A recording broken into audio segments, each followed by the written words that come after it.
ఓం శ్రీ గురుభ్యో నమః. ఓం శ్రీ మాత్రే నమః. జూలై నెలలో సింహరాశి యొక్క ఫలితాల గురించి ఇప్పుడు మనం తెలుసుకుందాం. అందరికీ శ్రీ వారాహి గుప్త నవరాత్రుల శుభాకాంక్షలు అండి. ఆ అమ్మవారి కటాక్షం అందరికీ ఉండాలని మనస్ఫూర్తిగా కోరుకుంటున్నాను. ఈ నెలలో సింహరాశి యొక్క ఫలితాల గురించి ఇప్పుడు మనం తెలుసుకుందాం. సింహరాశి వారికి ఈ నెల చాలా విజయాలను తెచ్చిపెట్టే మాసంగా చెప్పవచ్చు. మీరు మీ ఆరోగ్య రీత్యా కొద్దిపాటి జాగ్రత్తలు ఎంతైనా తీసుకోవడం చాలా అవసరం. అలాగే ప్రత్యేకించి డబ్బు సంపాదించడంలోనూ డబ్బు ఖర్చు పెట్టే విషయంలోనూ కొంచెం ఆచితూచి నిదానంగా ఖర్చు పెట్టుకోవడం ఎంతైనా అవసరం. ధన నష్టమయ్యే యోగం కనిపిస్తుంది. అలాగే దూర ప్రయాణాలు కలిసి వస్తాయి. మీ కార్యాలయంలో మీ పరిస్థితి శక్తివంతంగా బలంగా మారబోతోందనే చెప్పాలి. ఈ నెలలో సింహరాశి వారి కెరీర్ పరంగా చూసుకున్నట్లయితే కొత్త వెంచర్లు, కొత్త పురోభివృద్ధికి, విజయ పథానికి దూసుకుపోవడానికి అత్యంత విజయవంతమైన మార్గాలు అనేటివి ఏర్పడబోతున్నాయనే చెప్పాలి. దీనికి కారణం బృహస్పతి 10వ ఇంట్లో ఉన్నందువల్ల మీకు అన్ని అనుకూలంగా మారి మీరేమైతే చేయాలనుకుంటున్నారో వాటన్నిటికీ అంకురార్పణ చేసి శుభాలకు స్వాగతిస్తారు. అలాగే మీ నిర్ణయాలు ప్రతిదీ ముఖ్యమైన నిర్ణయాలుగా మారి మీ కార్యాలయంలో మీకు మంచి పేరు బలం తీసుకురావడానికి ముందుగా సూచన అనేది భగవంతుడు ఇవ్వబోతున్నాడనే చెప్పాలి.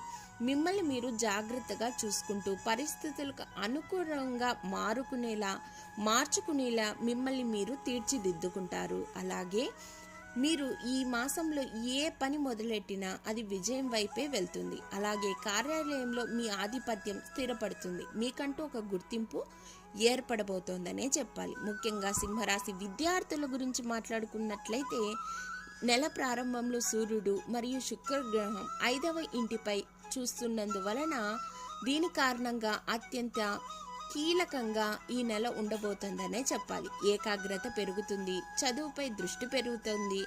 5వ ఇంటి గ్రహం బృహస్పతి ఈ నెల మొత్తం 10వ ఇంట్లో ఉన్నందువలన మీ యొక్క పనులు అనుకూలంగా మారుతాయి. అలాగే సింహరాశి వారి కుటుంబ విషయానికి గనక వచ్చినట్లయితే మిశ్రమ ఫలితాలు గోచరిస్తున్నాయి. 4వ ఇంటి గ్రహం కుజుడు ఈ నెల ప్రారంభంలో 9వ ఇంట్లో ఉన్నందువలన కుటుంబం ఆస్తి పెరుగుదల సూచిస్తోంది. మీరు ఆస్తిని కొనుగోలు చేయడంలో విజయం సాధించవచ్చు మరియు ఆస్తి చాలా ఫలభరితంగా కనిపించబోతోందనే చెప్పాలి. అలాగే 2వ ఇంటికి 7వ అంశతో 4వ ఇంటిని జూపిటర్ చూస్తున్నందువలన శ్రేయదాయకమైన విధంగానే ఉండబోతోంది.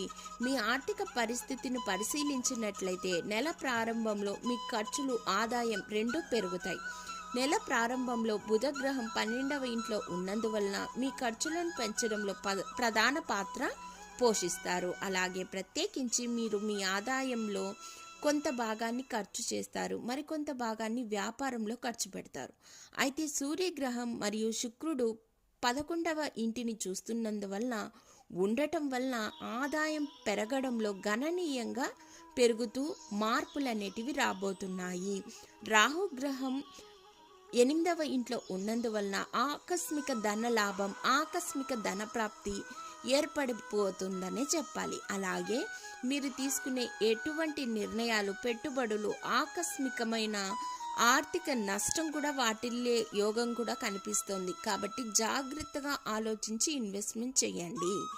ఆరోగ్యపరంగా చూసుకున్నట్లయితే ఈ మాసం మీకు చాలా బాగానే ఉంది మరియు నెల మొత్తం 8వ ఇంట్లో రాహు మరియు 2వ ఇంట్లో కేతు నిరంతరాయంగా ఉండటం వల్ల ఆహార పదార్థాలకు సంబంధించిన శారీరక సమస్యలకు సంబంధించిన సమస్యలు తలెత్తుతాయి. అజీర్తి లాంటివి చేసే అవకాశం కనిపిస్తుంది. అలాగే మిమ్మల్ని చికాకు కూడా పెడుతుంది.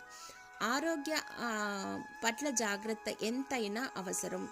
ఆహారంలో అసమతుల్యం ఉండడం బట్టి, పోషకాహారం లేకపోవడం బట్టి కొద్దిపాటి అనారోగ్యాలు తలెత్తవచ్చు. కాబట్టి ఆరోగ్యం పట్ల ఎంతైనా శ్రద్ధ అవసరం. ప్రతిరోజు సూర్య నమస్కారం చేసుకొని సూర్యుడికి గనక అర్ఘ్యం ఇచ్చినట్లయితే మీ జాతకంలో ఉన్న దోషాలు పోయి సూర్యుడి అనుగ్రహం మీకు ప్రాప్తించి మంచి ఆరోగ్యం అనేది ఏర్పడబోతోందనే చెప్పాలి. అలాగే వారాహి అమ్మ నవరాత్రులు గనక చేసుకున్నట్లయితే ఆ గుప్త నవరాత్రుల యొక్క ఆశీస్సులతో మీకు అననుకూల పరిస్థితులు కూడా అనుకూలంగా మారి విజయపథం వైపు దూసుకు వెళ్తారనే చెప్పాలి.